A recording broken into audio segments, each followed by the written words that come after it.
just begun to. All right, still see people trickling in.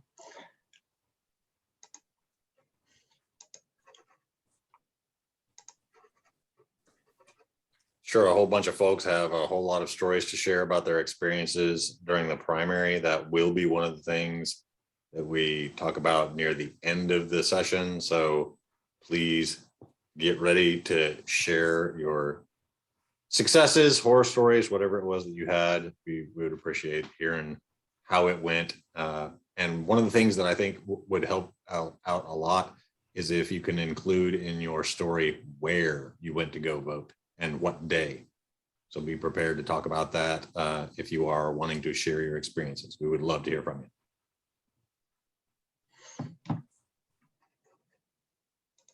Yeah, that's one of the exciting things about this meeting. We're bringing back the members moment and the candidates corner.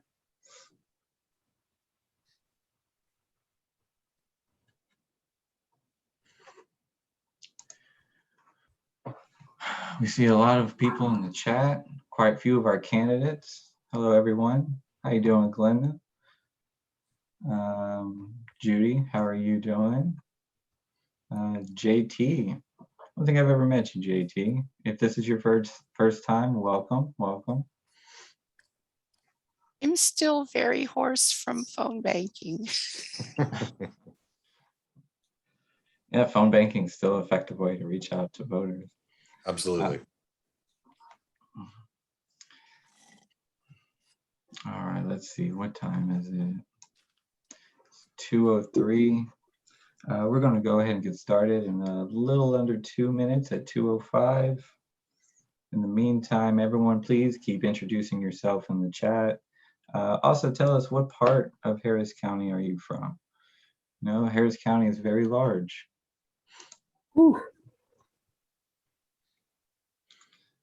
Because I know just on our steering committee, we have people from all across the county.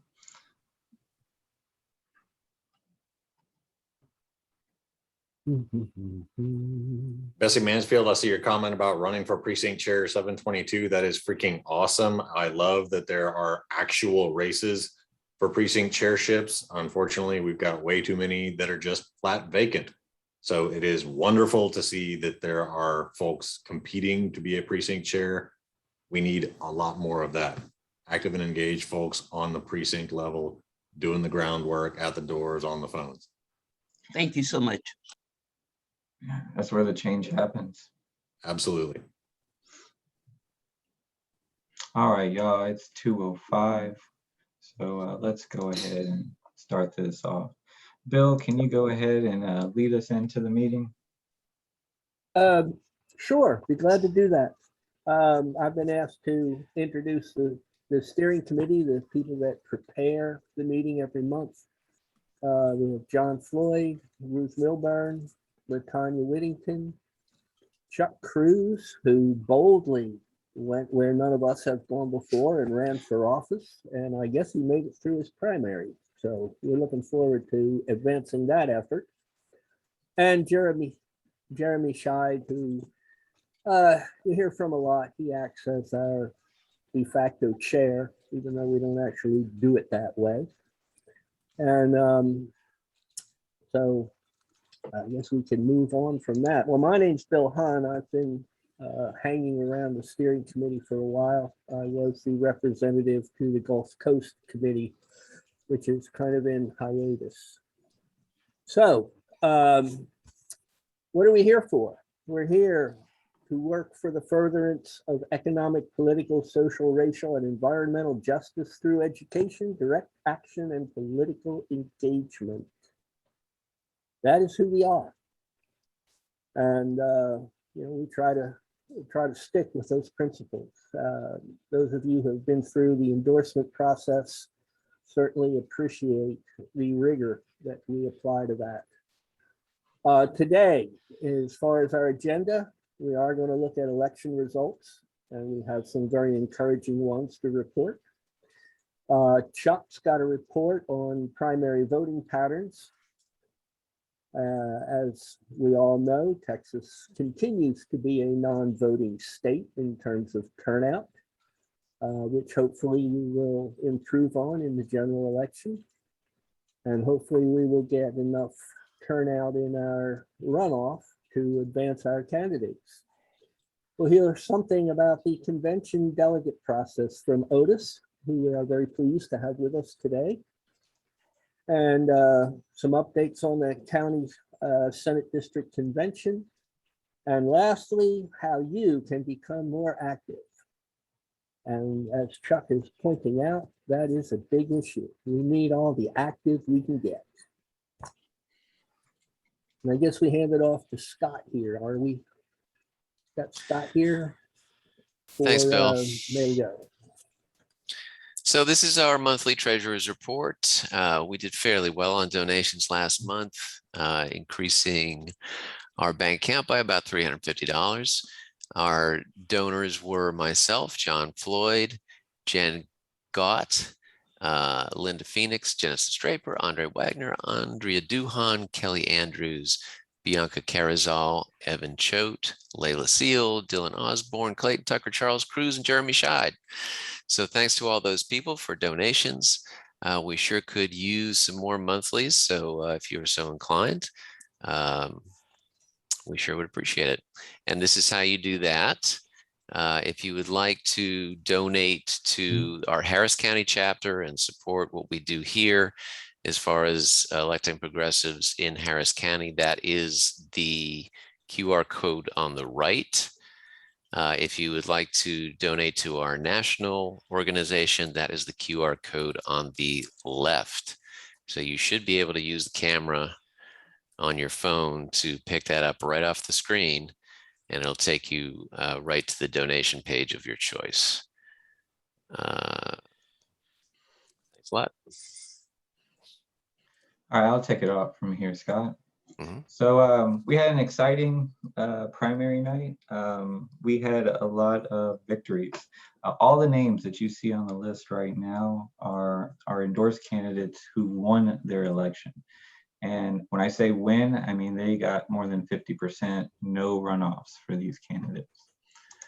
I want to say congratulations to all of our candidates. We would love to thank you all individually, but as you can see, there are a lot of you, and we want to thank you very much. And just know that we will continue to support you into the general election as well.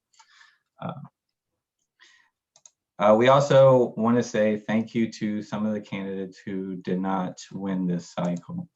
As we all know, running a campaign is a very, very tiring and difficult process.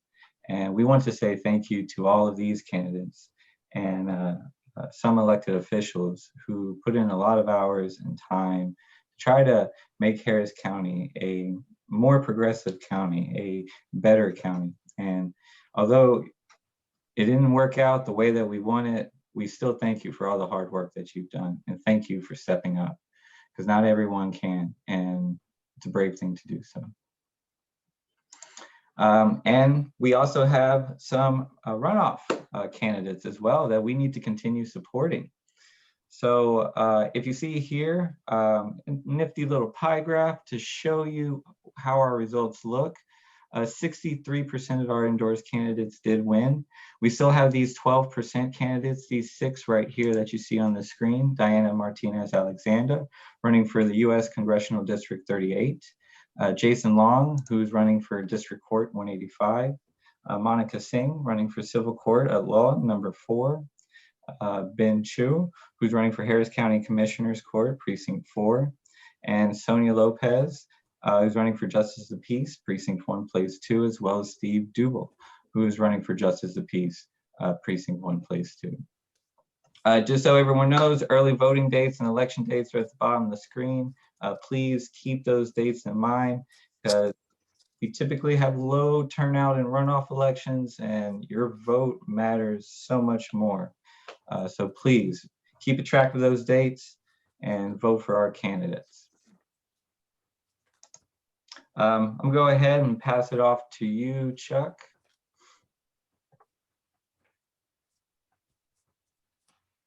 what I did following the primary was get together the election results from past elections, past primary elections specifically, to see how voting trends have gone, especially my curiosity focused around the results of SB 1, which the Republicans passed, among other things, to completely screw up the mail-in voting process. But I wanted to see more generally what things looked like. So I went all the way back to 2008 when we very first got Bush out of office and had a bit of an open field there. And that was really kind of the high water mark for Harris County that we are still trying to regain. Despite the huge population growth, we still have not managed to get the turnout that we had all the way back in 2008. So this is the Democratic primary every year from 2008, every 2 years, all the way up to this most recent election. And we start at the bottom with voting by mail.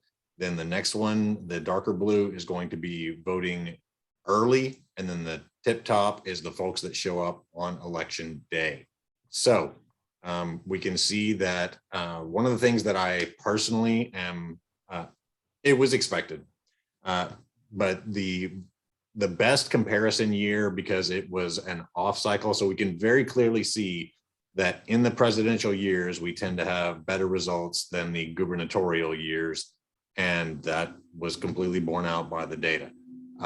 So the fairest comparison to 22, I think, would be 2018. We can see that the total number was very, very close. But what we did see was that mail ballots got cut basically in half. We went from 20,002 to less than 10,000, just over 10,500. So they basically got cut in half. However, one way to interpret this, and this is somewhat speculation, but the early vote number grew. So presumably the folks who had their mail ballot rejected got advised of that in time and just said, screw it, I'm going to go vote in person. But most importantly, we had more early voters than we did have election day voters. And that is exceptional. Usually it's the other way around. In fact, I don't think we've ever seen that right here. Okay, so it was really, really close in what was a rather unexciting race. But we did have more folks voting early. And this is something that I personally, as a candidate, have been trying to tell all the people that I talk to. I believe you get the best experience when you go vote early for a couple of reasons. Number one, the people that are working the early vote locations have been doing it for several days, not just one day, and have more practice at it. So they're more experienced. They are usually the folks who have been doing this for a longer period of time. So they have more elections under their belt and have a better handle on how to handle exceptions like provisional ballots and curbside voting and all the other little things that can cause an absolute nightmare for an election day only judge. So I was very happy to see, in summary, that our early vote turnout was higher than our election day turnout. Overall results obviously would have been great to match, but at least we did not really lose much ground. So this is the Democratic voting method trends. And if folks want this, please drop in the chat. We might be able to send out the slides if this is something you're interested in. And if you want me to chat about this with other folks, let me know. I'd be happy to geek out about this for probably way too long. So this is the Democratic trends, and the biggest takeaways are that we have seen an increase in the first time where early voting was over election day and at least didn't lose ground for 2018. So decent, but it is clear folks show up to vote when they are interested in what a candidate has to say. When a candidate is someone that people are excited and love to go vote for, we get better turnout. And the data just flat out shows us that. So if we can go then to the Republican Democratic primary voting methods, we will see a similar thing where we get generally God. a better turnout in those presidential years. So we had a better turnout here, better turnout here. This one was actually a bit of a surprise, and I didn't dig much into this one. Maybe somebody that was paying more attention to electoral politics in 2010 can explain to me why they think there was such a better turnout then. I really don't know. But we again see that the Republicans showed up en masse when they had a candidate that they were excited about. It's a crying shame that the candidates they were excited about were the dumpster fire that we got in 2016. Judy, I see you've got your hand up. Yes, it was 2010 was the Tea Party election. Okay. That's why they turned out in such big numbers. They were all excited to vote against death panels. And, I was there when Sylvia Garcia lost as county commissioner precinct 2. I was at Brady's Landing, and we were just in shock. And Gene Green barely squeaked out a win. And he was the one who had people show up at his town hall saying, keep the government out of my Medicare.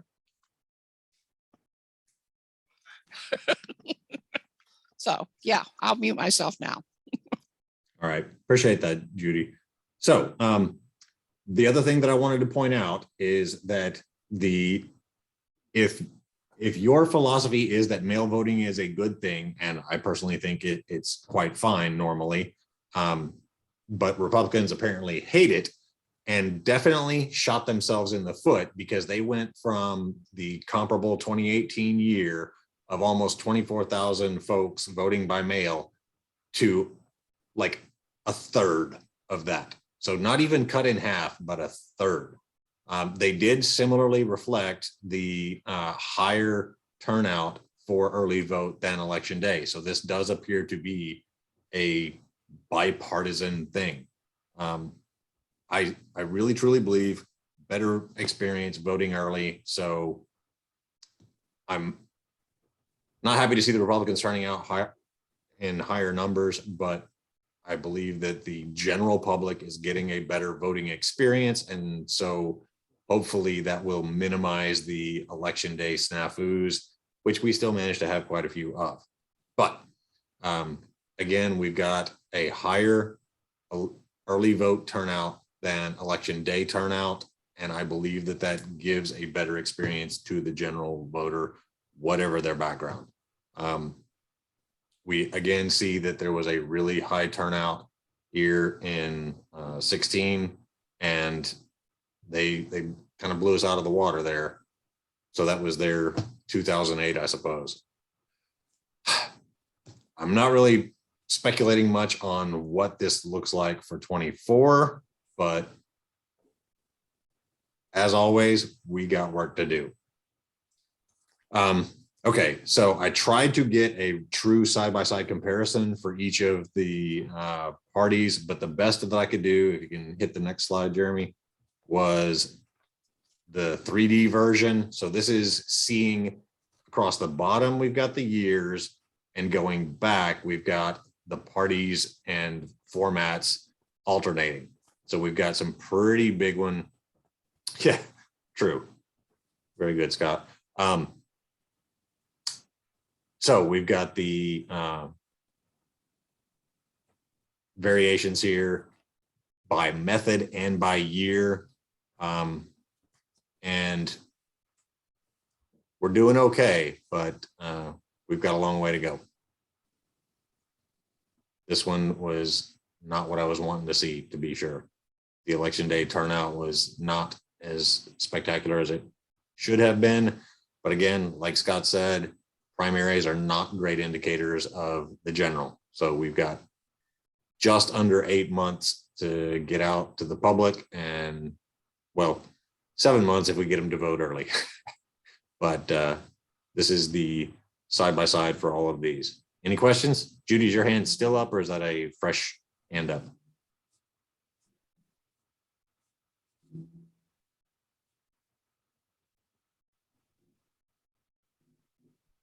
anyways, that's it on the methods and histories. I'll hopefully be able to do this again with a comparison for the general elections come November, December, but crossover voting is something that I haven't looked at, and that is a much more in-depth, because you're going to have to go on a per person basis and say, okay, do we have people that have voted in a majority of one primary and then hopped over to another primary? And that's a much deeper dive into the data. It's possible to look at that, but you're also going to have one interpretation would be that you just have folks that hop back and forth. And that's an interesting question. That is possibly something to look at over the summer if we have a meeting where we're looking for a topic, but I'll take that under advisement. Thanks. All right, thank you, Chuck.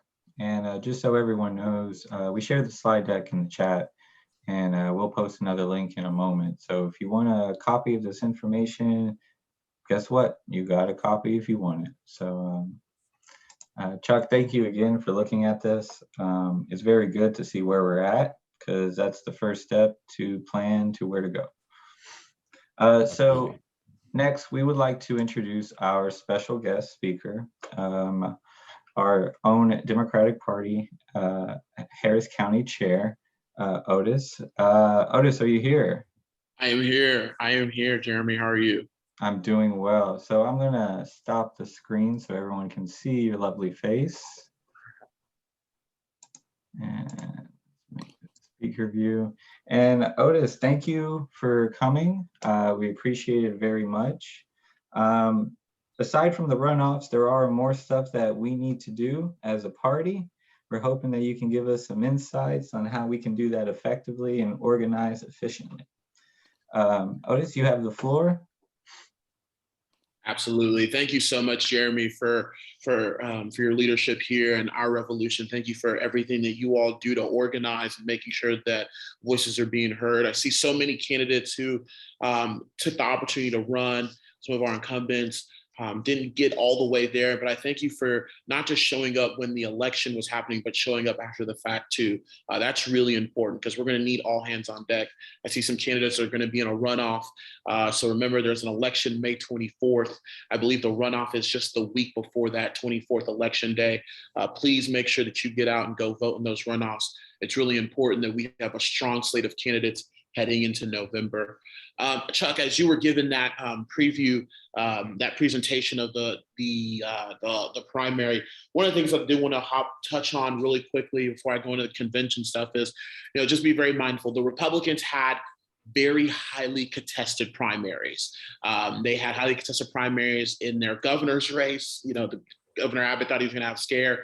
Their attorney general's race in particular was highly competitive. They have some House districts here too as well that are open over there in the northeast side in the Humble area, 133 in the Galleria area. Compared to our slate, where in Harris County, our county-wides are pretty much Democratic incumbents, and we didn't have that many contested primaries. So that's why you see a little bit of a dip in our numbers compared to the Republican numbers, is they just simply had higher contested primaries than we are. I'm fairly confident about the general and keeping the gains that we made in 2018 here in 2022. We do have some work to do though. So, and this is where the convention comes into play. This is where you can start off. As many of you know, we just went through a filing period of precinct chairs being able to sign up and do that thing and making sure that you're in your neighborhood organizing. That's very important. And visit harrisdemocrats.org to get involved and volunteer. We'll put the link in the chat. The other thing that's coming up, March 19th, is our SD convention. We sent out an email already. We'll be sending out more emails throughout the next couple of weeks. That convention is March 19th. It'll be a joint convention. You haven't seen a location because it won't be in person. Technically, by rule, we call it pro forma. That's just a very complex way of saying it's going to be virtual, but the Senate district chairs are going to be in person and we read a script. And then you all can sign up for the convention using this link that I just put in the chat. That'll get you signed up for the convention to be a delegate at the joint convention that we have March 19th in Harris County. But then also it'll help you out be a delegate for the state convention that'll happen in July, from July 14th through the 16th in good old Dallas, Texas. And the reason why it's really important to be a delegate is because you get voting privileges on who can be the next chair of the Texas Democratic Party, the next vice chair, the next vice chair of finance, the secretary, and the treasurer, which are all elected positions within the party infrastructure, but then also having a say in how many people we get represented at the state for different counts as well too. So getting involved in the party process is really important, because that's another institution that takes us a long way. So that's the short, sweet, simple part of it, is just being a part of the delegation process, helping your Senate district out, and making sure that delegates are showing up and showing out within the precincts, predominantly for the voting privileges that we'll have at the Texas Democratic Party convention, and the representation that we can have on the different standing committees that we have within the Texas Democratic Party. So that'll be resolutions, finance, rules, and I think those are the three main standing committees. And there's some other nominations, convention, and some other standing committees that they have at the Texas Democratic Party.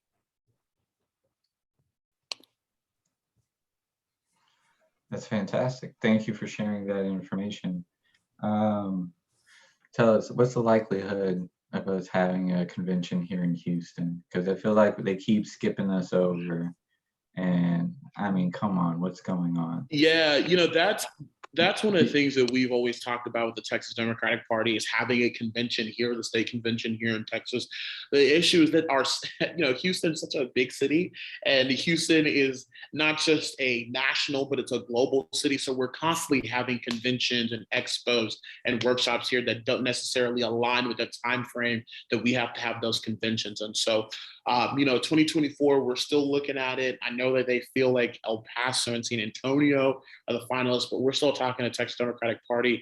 Again, it's just the syncing of the calendar that's the issue for Houston having this convention, because of the other commitments that have made years in advance and prior.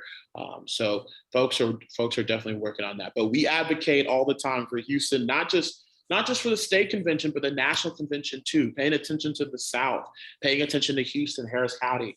As you all know, we always say this, look, progress starts here in Harris County. When you build up the margins in Harris County, you'll build up the margins in the state. Those 38 electoral votes go our way, and that's going to take us a long way to the White House for a long time. So we are applying pressure to national folks. We apply pressure to TDP. We apply pressure to a lot of folks. So making sure that Houston is being recognized as a hub, a Democratic hub for major events to happen in. It's good. Just judging from the chat, we have a lot of people who've already signed up from the link you posted, so that's good. I also would like to open the floor now if anyone has any questions. Jerry Wald, I see that your hand is up. You have the floor. Thanks. Hi, Otis. Good to see you. So there has been considerable debate about how the election primaries themselves ran or went, that the election process with the machines were challenging. The rules, of course, were very challenging. And I saw I saw the news conference that you and Chair Hinojosa gave, along with several other people, about what was going on, and I'm just wondering. So I was in the midst of that as an actual worker in those rooms that were actually looking at ballots, looking at actually. For the early vote, I was looking at the ballots, the flap that had to be opened, and whether information was there or not. And then when I was in central count, we looked at actual records of people's votes to see when the papers had gotten smudged or jammed or whatever. It's an amazing array of what people did with those documents that they put in those machines. And it was interesting. It was interesting to tease them out would be the nice way to put it. What I'm having some concern, having been in the midst of it for the Democratic side. I don't know about the Republican side, though they were alongside of us in the center in both places at times, but we weren't exactly communicating about it. The leaderships between the two parties were communicating. The figure that's been quoted of 30% or 40% of the ballots, early voting ballots, were rejected. Vote by mail. Yes, vote by Vote mail. by mail. Excuse me, vote by mail, not necessarily voting, but only the vote by mail ballots were rejected. And that does not comport with my experience of actually seeing them come in and opening them up or looking at them. And I'm wondering, what is the basis for, because rejection is a serious term in voting. And when you reject a ballot, that is a really serious thing. In prior ballot boards I've been on, the only people who get to reject ballots is the presiding chair. And I am not aware that that's in the past, that's been very rare. And I'm wondering why that's being cited, that such a high percentage is being cited in this particular election.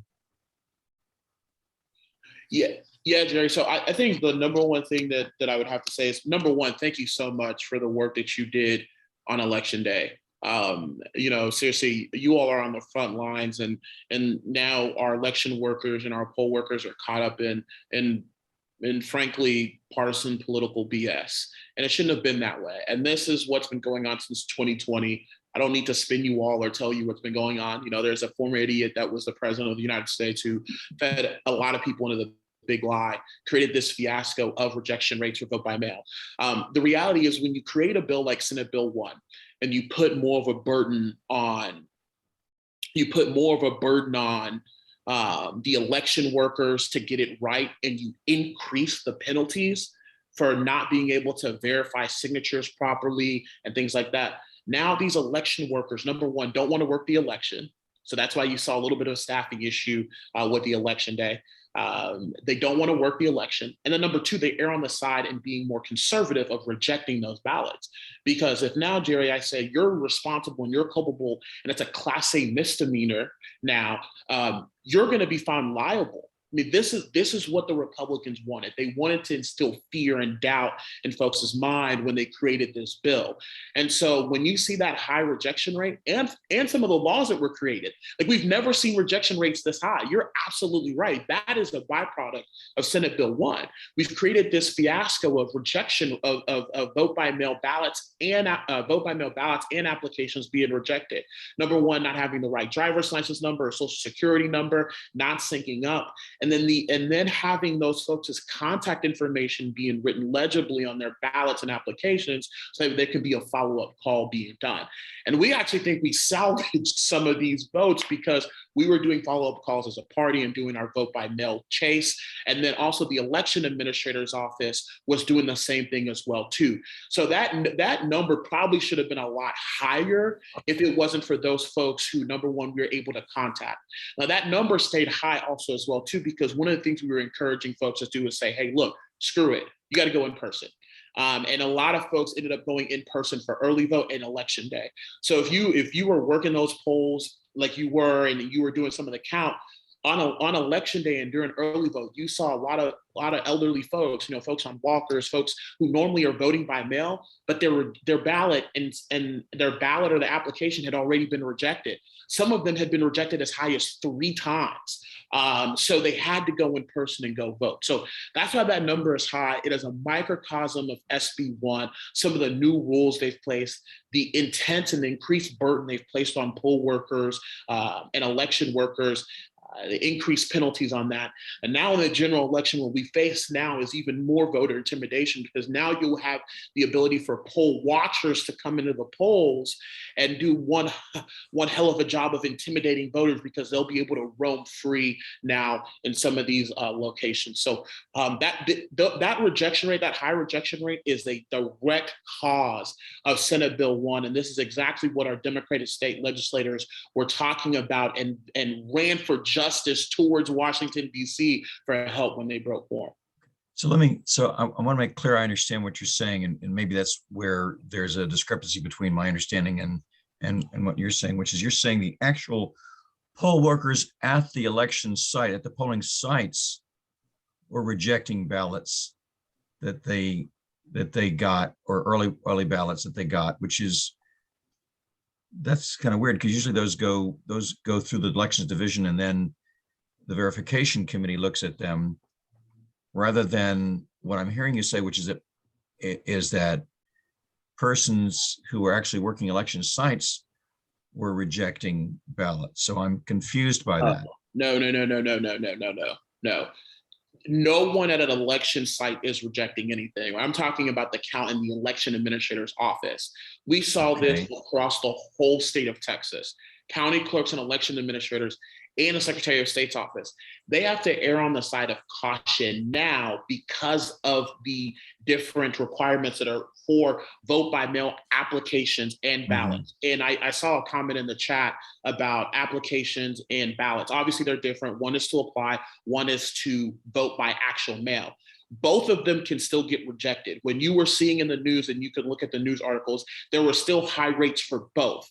Why? Because the application, you have to now put in certain requirements and certain things. And I apologize, I can't think about the top of my head. My head is a little fried this week. But there are certain things that was not required before that you have to put now, and wasn't properly being put on those applications. So those were getting rejected as well too, at a high rate.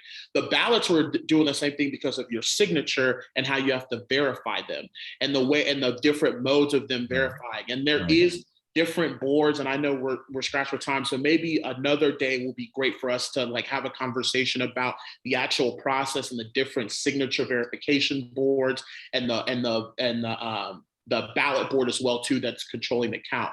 But Jerry, to your specific question, it's the election administrator's office in conjunction with the Secretary of State's office that's rejecting the applications and the ballots. No one at an actual polling site is doing that, because you can't vote by mail and turn it in at an election site. There's drop-off boxes for those. So was that percentage true for both Republicans and Democrats, or did it favor one party or another, or not favor one party or another, or? That number is a total. That number is a total of Republicans and Democrats vote by mails applications. I think any breakout by party? Has there been any look at that? I believe the election administrator's office is working on a final count. It was a little higher for Democrats, only because we're voting by mail more than they are. Clearly, we all know why we're voting by mail more than they are. They believe that vote by mail is a way of fraud now compared to us, who still uses it. The reality is that ours is going to be a little higher because we're still using it compared to where they're at now with vote by mail. All right. Thanks for answering my questions. That's no problem. Appreciate it. All right. Good to see you. You too. Is there anyone else who has any questions for our guest speaker?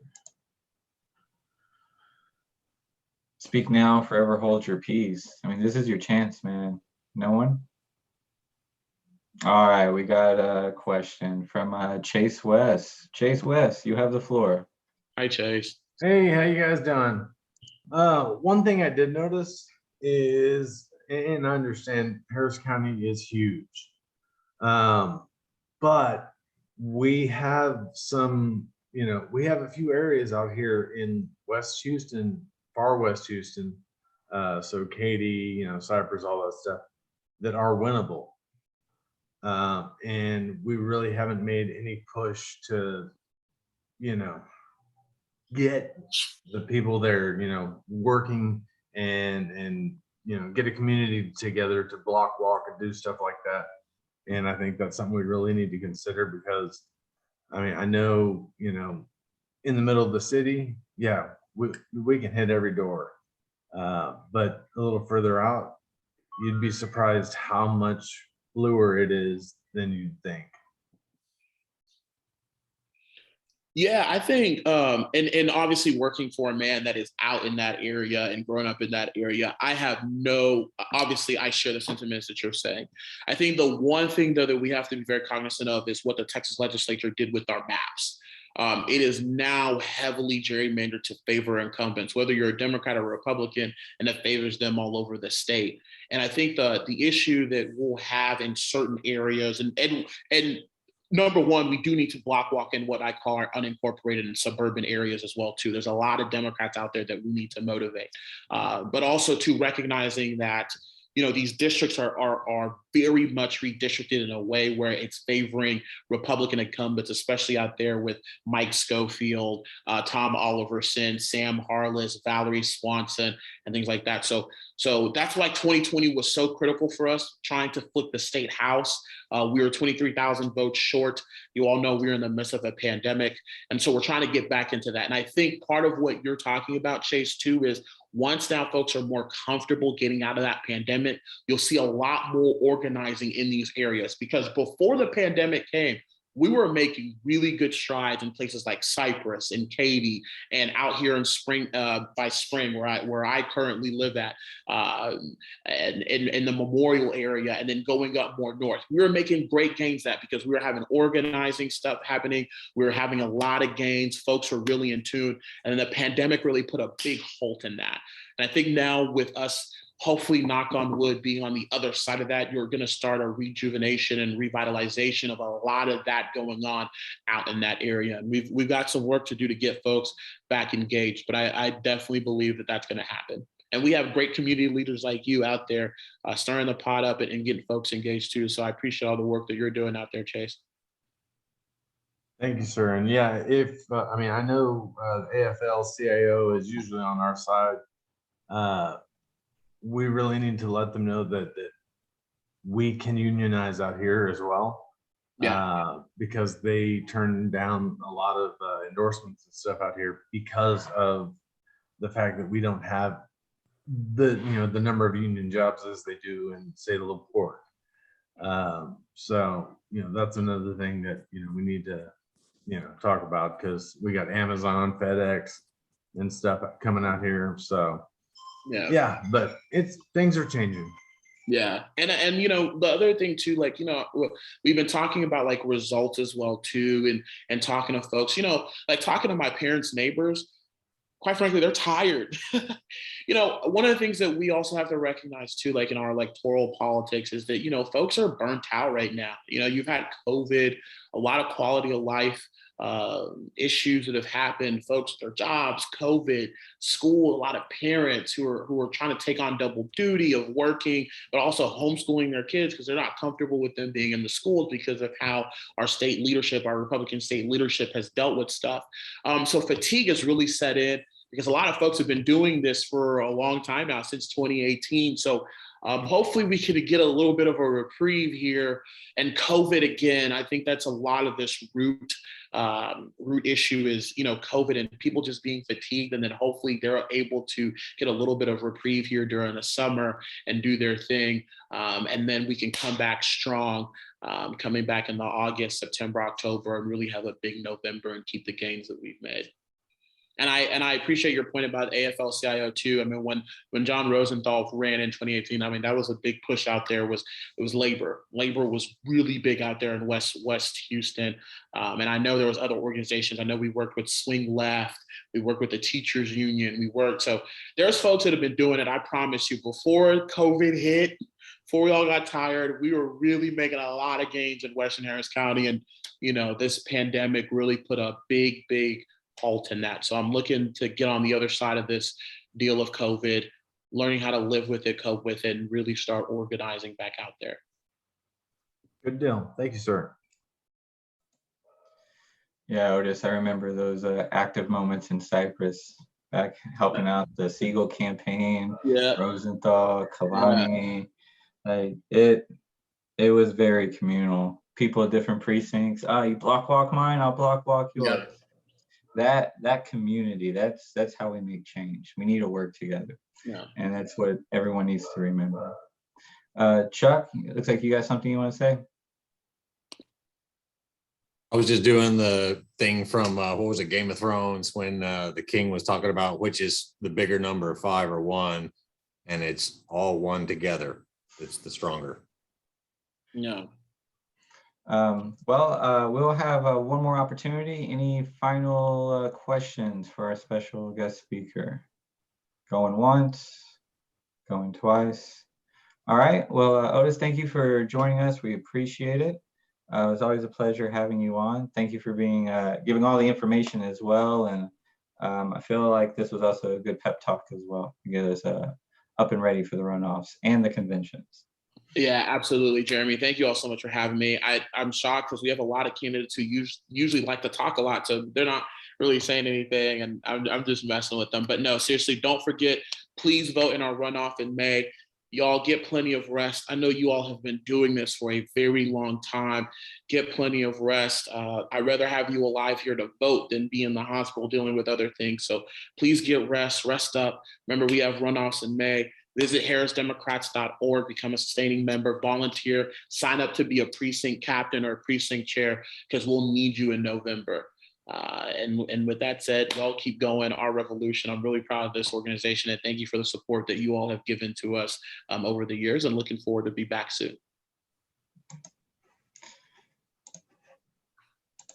All right, going back to our agenda. So just everyone is aware. Chuck, you want to just give us a little bit of a reminder information regarding the conventions? Remember, the convention is not just one thing. This is a series of steps, and in a presidential year, we have a national. Because this is a gubernatorial year, we basically stop at the state. But the way it's supposed to work, ideally, when you've got a super active precinct, you have a precinct convention to determine which of your super active precinct members are going to be going to your SD/county convention. If in the rural, the reason we say it this way is because there are a whole bunch of rural counties where there's just one SD. We're here in Harris County and we've got 8 SDs here. So we had previously a SD convention, but we are now having a county convention, which we call the Joint Senate District Convention, where all 8 Senate districts will be convening in one spot and then talking amongst themselves, doing the work of the county party, HCDP, and then feeding that up to the state party for the state convention. So there is just a ton of information, and there's no possible way I could cover it all in just one meeting. But there are a couple of high points. If I can, let's see if I can share. I'm going to share my screen with y'all real quick to get to a couple of things that I wanted to point out. So number one, what is a convention? This is a great document to read. So we start off with that link for registering, pre-registering for the county and SD conventions. Everybody do this because we're going to be mostly meeting via Zoom. As long as you've got an hour or 2 that day, that's sufficient. If you've got more, wonderful. But fill in this form, get registered for the SD convention, and then that will get you pre-registered for the state convention in July. The reason I say all this is, what's a convention? So, yep. All this is based off of preparing for the Texas State Convention, wherein we, the party of the people, get to control what the state party platform looks like. We get to shape and rebuild that platform. We get to say these are the planks that we consider to be important, whether it is codifying Roe v. Wade, making sure that abortion access is permanent. This is what we as the Texas Democratic Party believe convened together. Now, to get that going, though, we start off with the delegates to the state convention from the county convention, and each of those state delegates are allocated up to 12,000. That's not going to happen, but we could potentially have that many. And this is the thing that I cannot stress enough. We don't fill up the convention. We don't fill up the seats the way we need to. And I encourage folks to do so that we can get more voices, more input. We are stronger together. And when we get what this is based on is the voting in the last gubernatorial. So right here, the allocation of delegates is based on the vote for the Democratic nominee for the governor's vote in the last election. So this was 2018. For this convention in 22, that is the Lupe Valdez vote in a precinct, county, and Senate district. For each full 300 votes for Valdez, delegates get to select one delegate. In years with the SD and precinct maps change due to redistricting, like we just had, the calculations are a bit more complicated, but I'm going to use mine as an example if y'all don't mind. So I'm going to go to harrisvotes.com and click on election results, election archives, which gets you to right here. And then and this is also where I got the data for that presentation I made earlier. So we're going to 2018 general and special, and we want the canvas version, not the cumulative version. And that pops up this one. So my precinct prior to redistricting was one of the top 10 by population in all of Harris County. We had 5,900 registered voters back in the 28, whoops, you'll see this okay? Yeah, so for the November 2018, there were almost 6,000 voters in the precinct and a total of 2847 ballots cast, which means a total potential delegate count of 2847 divided by 300, 9.5, which we wrote down. So could have had 9. That was it. I believe I was the only one. So that means there were 8 empty seats. Would love to have had more folks to travel with and talk about what's going on and what we want to accomplish and build it all together. That didn't happen. But we need you, all of y'all, to register, show up, voice your opinions, and make the party stronger on all kinds of matters. I mean, there are things that we haven't even considered yet that maybe you've got an opinion and we need your voice. Stop sharing. There we go. So that's a little bit about how we get there. And then once we get there, I cannot stress this enough. We are the party of the people. What we say, we have our voice in there. We cast our ballots and build what the party platform for the state of Texas is. And the reason this is important is so that, dear God, can we avoid this stuff like 2012 when the Republican Party of Texas specifically wrote into their platform, we are opposed to critical thinking. That was literally in the 2012 Texas Republican Party platform because they had the absolute lunatics show up at the convention in 2010 and run that thing and damn near run it into the ground. It is astounding, but yeah, exactly. And now we get the results of it where we've got people who are proud to be ignorant. So the other thing that they've done that was just laughable is they made references to how terrible the president was and then didn't get it fixed in 2016 after they elected their guy. And so their party platform was talking about how awful the president was while Trump was in office. So they were accurate because they were sloppy. And we want to avoid that kind of stuff.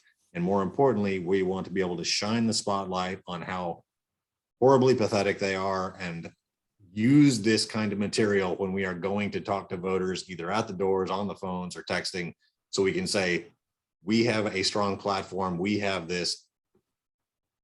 Sorry, Jerry's comment. Let me see if I can pop that up real quick. I minimize my chat. State may have platforms. That's yes and no. So that's the whole thing. When the national delegates go to the national platform, they're supposed to do the same thing. But similarly, there are a lot of folks that don't go. And then they also have things like super delegates that exert more control than they ought to. But that's the way it is supposed to work, that we have county delegates who go to state. We have state delegates who go to national and make those party platforms at each level. So maybe we have some absolutely, truly groundbreaking folks with some amazing ideas that get written into a platform, but then it has to be carried. And it's not just an easy thing. It literally has to be carried and coalitions built to increase the vote so that we can get the platform the way we want. The reason that the platforms aren't the way, that aren't just perfect, is because we don't have enough folks putting in the work to get them finished up. Chase, I see you got your hand up. Hey, how you guys doing again? So in talking about the delegates and everything like that, I feel like that's a one size fits all approach. If we take our Texas ideas and take them to DC, what works for us is not going to necessarily work for Washington State. Is that in effect what we're really doing? Is we're really taking our ideas and saying, this is what we want, and then just mounting them all together and having kind of a disheveled ideas? Or, I'm just wondering, you kind of brought up something that, struck a light bulb with me. It is supposed to be hammered out together so that we have a cohesive, think of medieval armor. The knights had plate armor, and somebody made the breastplate, and somebody made the shoulder plate, and somebody made the forearm guards, and they all did their part for their area, but they all bring their respective parts to make a complete whole together. That's the way it's supposed to work. Unfortunately, way too many times, we've got pieces that are missing. We've got pieces that are shoddy because we don't have enough people putting in the really hard work. And I don't want to sugarcoat this at all. This is not easy stuff, because you're going to be meeting with folks who don't have a similar mindset, who say, oh, we need to protect the shoulders more than anything else, because my analogy is breaking down a little bit, but the folks that have issues with development on the Pacific Coast are going to have different issues than the folks that represent Texas or Louisiana. But there's still coastal issues, and hopefully we can get together and say sea level rise is going to suck all across the coast from Pacific to Gulf to Atlantic. So the coastal coalition agrees that sea level rise is a thing we need to fix. And how do we fix that? By carbon fee and dividend, or what have you. But it is important to start from that common theme of, we believe this is important. How are we going to achieve it? There's going to be different ways to skin the constitutional cat, or the platform cat, I suppose. There are definitely different ways, different solutions to problems, but the way it's supposed to work is that we share our ideas and our values to make a better whole. I can add a little context to this because I've been on the platform committee several times now. The Texas platform will result directly from the efforts of the people who get on the platform committee and go to the state convention. That document is created by us. I will say you have to watch them a little bit so that it actually comes out in the form that it was voted to come out in. And there will be some local things on there. There will be things about Texas laws that don't translate to national at all. But then what I've also seen happen is once it goes to national, it's kind of carried there by the delegates. It gets politicized. There was a negotiation between the Bernie campaign and the Biden campaign over the national platform in 2020. So once it gets to the national level, the process gets very different, and it's much more about who you know and that kind of thing. So right now, we have a Texas platform that is considerably more progressive than the national Democratic platform. And a lot of our Revolution members were involved in getting it that way. So I think for this upcoming convention, what we want to do is we want to get plenty of progressives on that committee so that we defend the progressiveness that's already in there. So hopefully we'll get some good volunteers to do that. Also, it's easy to sign up and it's easy to become a delegate. And the more people we have, the larger our numbers are, the louder our voice is. And that's why we need y'all to sign up, and we need y'all to, we're going to coordinate. We're going to try to see how many people, known progressive delegates, that we can organize to actually get progressive policies passed at this convention. And not just on the platform, but also on all committees. But we can't do and that's that. the thing. I mean, it seems like Democrats, I mean, historically have, been, hoorah and banded together during election season. And then, when it's just kind of, in the middle of, the terms, we're lazy and disorganized. And I'm not calling anyone here lazy and disorganized. I'm just saying in general, it seems like that. And it seems like we need some fighters who are willing to fight throughout, so that's just my take. If you find any, send them our way. I have participated in the HCDP budgeting discussion, and I can tell you there are SD chairs who sit in that discussion, and those SD chairs sit there because they are selected at these conventions. And some of those SD chairs absolutely flat out said, we do not need year-round HCDP staffers. We only need them for the election cycles. And this is why this is important, because those SD chairs need to get kicked out. They need to be voted out and replaced by somebody who shares, in my opinion, they need to be voted out and replaced with people who believe just as you do and I do, Chase, that this should be a year-round thing, not a, oh my God, it's October 15th. I better see what's going on with the election cycle. That's not the way to run a party. That's not the way to run a winning party. But there are SD chairs who flat out said, we don't need that many staffers. We don't need them year round. Let's cut the staff budget for HCDP. The star of the Texas Democratic Party, in my opinion. And some of those SD chairs are trying to trip us up. But they sit there because they got voted in at a convention, and it is time for them to be voted out and replaced by progressives who have a year-round full court press approach to taking us further.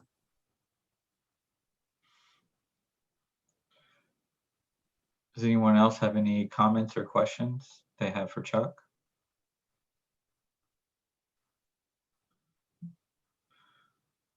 All right, in that case, let's go ahead and move on to next on our agenda.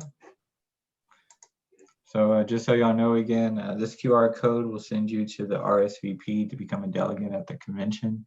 And just like Chuck said earlier, remember, there are multiple conventions. We have our county SD convention, and we also have our state convention in the summer. Yes, Chuck. Ooh, Jerry, sorry. Sorry, Jeremy, I saw the comment from Jerry and I meant to answer it and I got sidetracked. Jerry, you are absolutely correct. And this is one of the problems, that those candidates are ideally, again, we're talking in a perfect world. In a perfect world, those candidates should be saying, I agree with this, or clearly stating, I disagree with this and why, and having a robust and vigorous, challenging discussion on those policies and why you agree or disagree with those platform planks. That's not happening the way that it needs to. We do have way too many candidates who just show up and get elected because they're at the top of the ballot or they have a catchy name or God knows what. In a perfect world, and that's what we should be working towards, is that we should be holding those candidates accountable for their adherence to those platforms that we have written.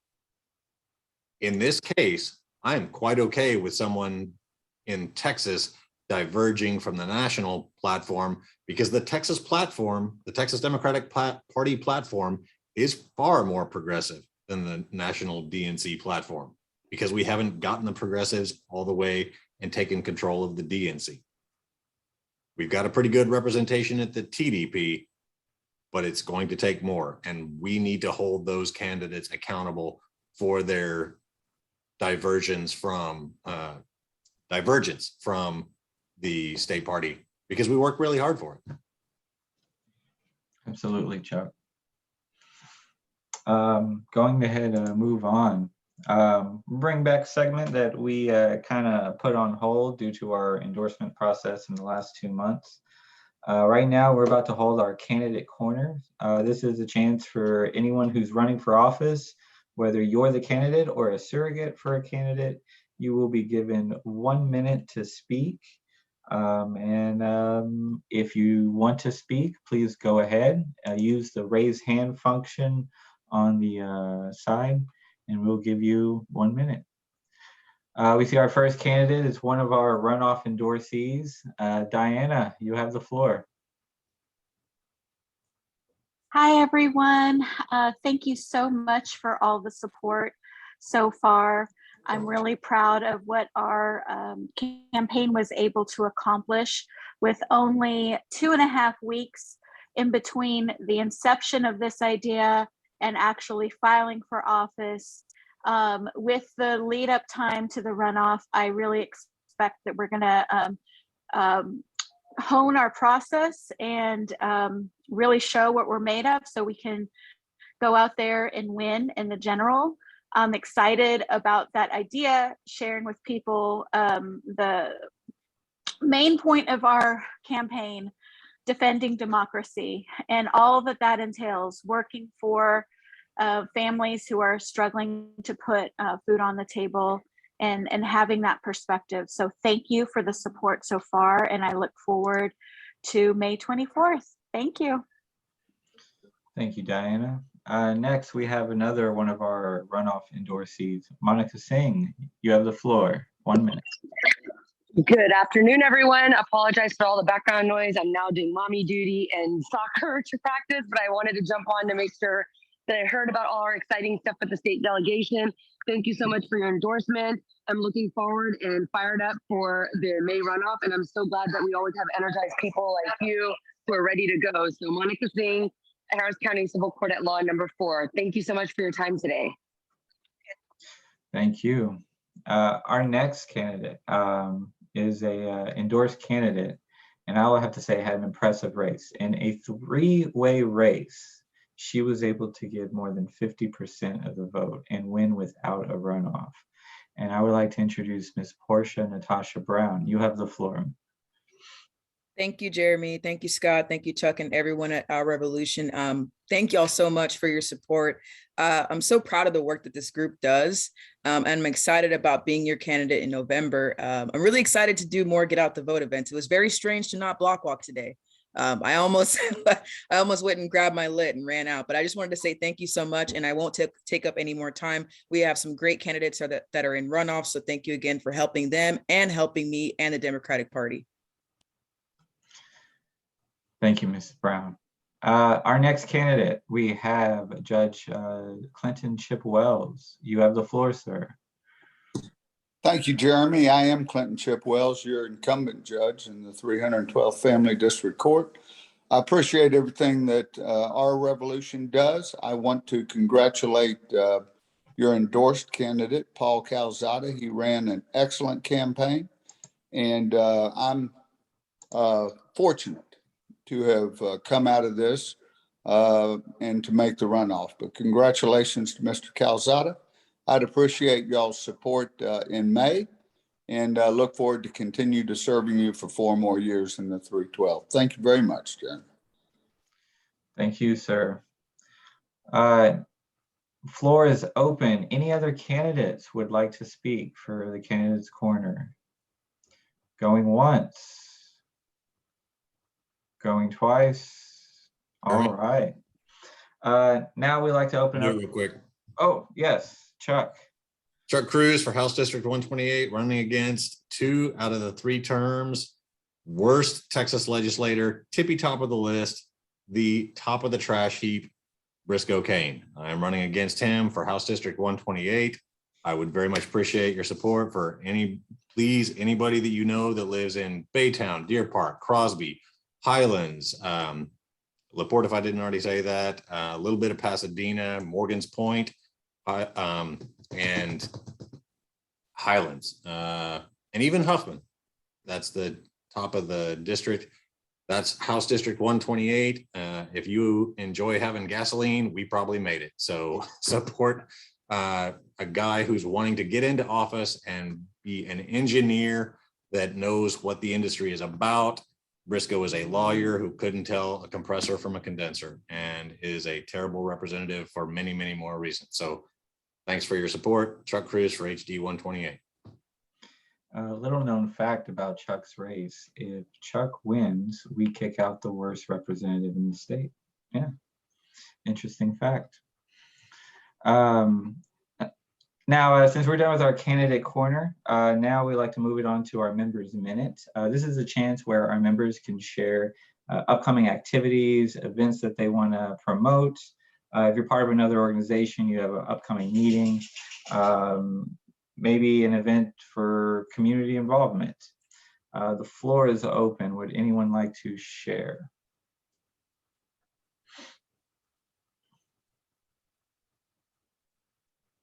No? All right, that's fine. We don't want to force anyone, make anyone uncomfortable.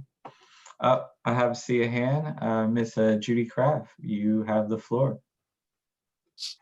Okay, I want to talk about disability accessible voting. 2 different voters have pointed out to me that the new touchscreens were very hard to use for people who have difficulty lifting their hands up. My husband, who has had 2 open heart surgeries and is the reason I'm not donating right now, got very tired through the 87 races on the ballot and actually had to sit in the car for about 30 minutes after he voted early before we could drive home, because I don't drive because I don't see very well. And you should all be thankful I stopped driving because I have panic attacks. And the first thing I do in a panic attack is I close my eyes. So, and also the chair of Gulf Coast Adapt is currently talking to Harris County elections administrator and the ADA compliance person. She has muscular dystrophy and she did not vote curbside, and there were no accommodations for her. And she has an even harder time lifting her arms than my husband does.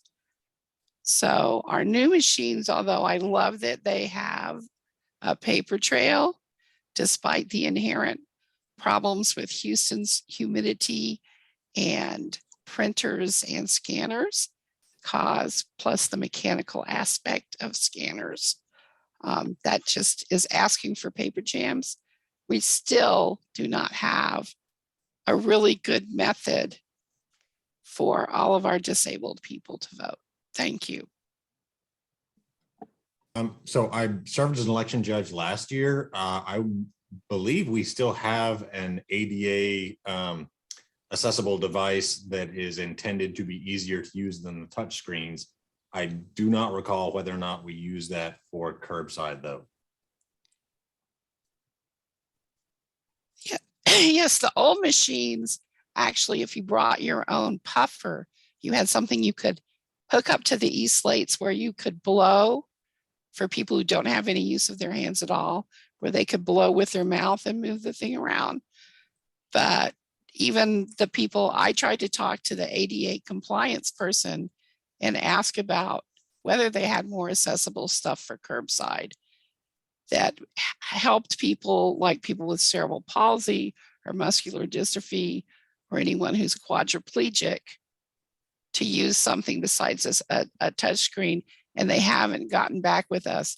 And I didn't see anything about it when the mayor's office of people with disabilities did their presentation on accessible voting. I didn't remember them. They talked about curbside, but they didn't talk about how the new curbside touchscreen worked. So I want to point out to you real quick, in the run up to the November election last year, the polling location out here in Baytown that I worked for Early Vote had an absolutely atrocious ADA van accessible parking location that was a disaster. And I spent many phone calls with a gentleman named Kelly, I think it was, who was their ADA coordinator. And now the ADA coordinator listed on the website is somebody else. Right. I believe, I want to be absolutely clear. I am not making an excuse. I am stating a reason, not an excuse. Right. They seem to be having a nightmare of turnover of staff at the elections office. And I think that that is significantly worsening the ADA issues. So what I would suggest is to not only copy it, to send an email to Harris County, but also the folks that are on the HCDP primary committee, because they tend to have a pretty good line of communication with Administrator Longoria, and so might have a better path to a better solution.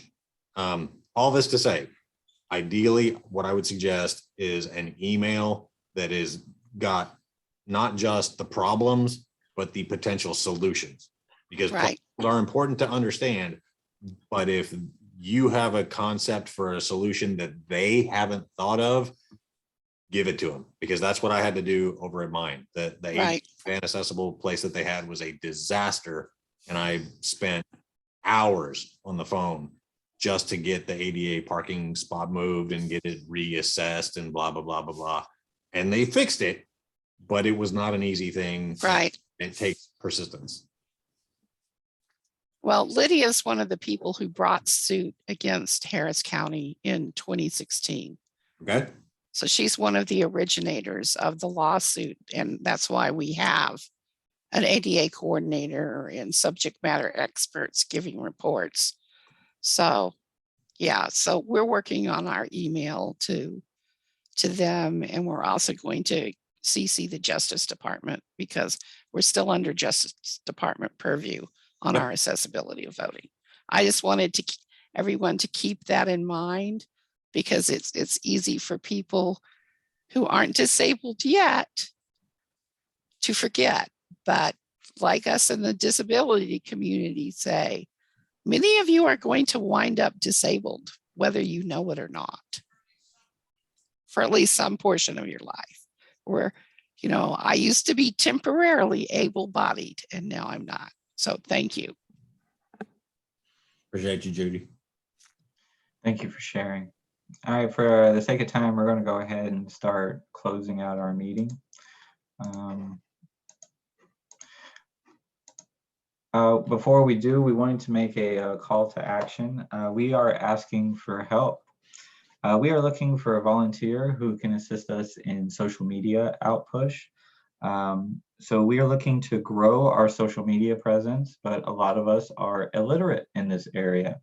Also, time is a factor as well. So if you feel very strong in helping us promote stuff or spreading our messages through multiple different social media apps, please reach out to us and we would try to organize something to where your volunteer and your organization can really help the movement. You can reach us out to us by sending us a message on Facebook, or you can email us at ourrevolutionharriscounty@gmail.com. If we were better at social media, there'd be more ways. Yeah. So Bill, can you go ahead and lead us out? Also put it in the chat as Mr. Beebe just did. Thank you very much. Okay. We would like to invite you to our April meeting, Saturday, April 2nd. That meeting will be hosted by our very own committee member, LaTanya Whittington, who is also the founder of Cannabis Reform of Houston. And she will be bringing, along with some guests, a fair amount of information about cannabis reform, locally, at the state level, and so forth. We're very much looking forward to that. And this is one of those progressive issues that we hope to address as we go forward into the convention season and so forth. So, Saturday, April 2nd, come join us for a discussion of cannabis reform. Thank you.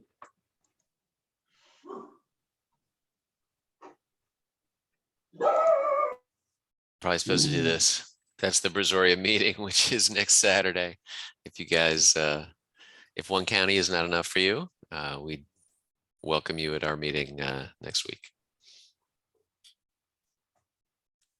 Good.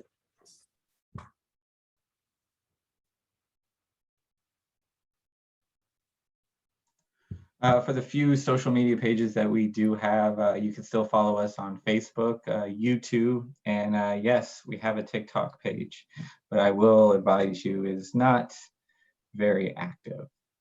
But if you do want to catch our past meetings, we do record all of our meetings and post it on our YouTube page, and Facebook's a great way for us to stay updated on upcoming events. And our endorsed candidates, just a reminder, you are welcome to post events on our Facebook page. We do ask that you keep it to one post per day, though. And other than that, that is the end of our meeting. Thank you, everyone, for coming. We appreciate it. I guess this is the part where we wave goodbye and everyone says, hey, that was a great meeting. We'll see you next month. Hey, great meeting, guys. That was a great sorry. meeting. All right. Well, thank you for coming. Slash, I'm sorry I came late. We love everybody. Hey, David. Bye, everyone. Bye. Hi, Diana. Congratulations. Thank you. Congratulations, Diana. Thank you. Bye, everyone. That was Way to do it, to manage it and to coordinate it, Jeremy, and the rest of the committee. Thank you. I was very pleased by the folks who turned up today. Yeah. Some folks who didn't win, some folks who weren't endorsed, Yeah. yet they still felt like this was worth attending. So that makes me happy. That's good. That's really good. I think Hopefully, people have Nice, how goes it? they have a soft place in their hearts for us, even if we, even if we do what we do. It's still interesting. Yeah. how can you not like David, Judge Fleischer, do you have someone appearing in your court that you particularly want to frighten today, or? I was at the baseball with my son. They had face painting and I got dared to do Venom. And so I am Venom for today. That's very So you cool. can address me as Venom, but I just want to say hello. Sorry I showed up late. I been at baseball all afternoon. So All good. That's Judge but- Venom to you. Yeah. yeah. Thanks for holding off. All right, y'all. Well, we'll see everyone next month. So we got to meet in person so that Scott can bring us a pie, because right. that needs to happen. We are in discussions of possibly starting to return in person. So that is in the near future. So hopefully by then, we can bring a whole bunch of pie. I haven't had pie in a long time. I have a craving. Sounds good. I'm happy to do it. Dolly Pie lives. Awesome. All right. Bye, everyone. All right. Thanks, Gal. Goodbye. See you later.